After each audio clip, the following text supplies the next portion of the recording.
natin para sa lagay ng ating panahon ngayong hapon po ng June 20, 2024 na kung saan sa ngayon ay lumalakas na po ang pugso ng hangin habagat o yung southwest monsoon, lalo na po dyan sa may Palawan, Western Visayas at dyan po sa may Mindanao. At sa ating long range forecast ay wala pa ring bagyo na namamataan na natatawid po dito sa ating bansa hanggang sa matapos ang buwan na ito ay posibleng storm free po tayo. At sa lagay ng ating panahon, ngayong hapon ay mula ang kalangitan with isolated rains. Diyan po silang bahagi ng Ilocos Region, Cordillera, ilang bahagi ng Central Luzon, Metro Manila, Laguna, Batangas, Cavite, Mimaropa, Canay Island, Negros, Cebu, Bohol, Leyte, Samar Provinces, Sulu Archipelago, Zamboanga Peninsula, Northern Mindanao, Caraga, Davao Region at Sorsogon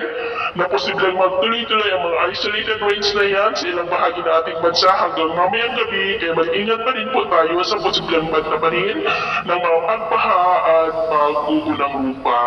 At sa atin naman pong mga baybayin, wala naman po tayong nakataas na namang gale warning signals, pero tayong pag-iingat lamang po kung papalaot tayo para mas makaiwas sa mga sakuna.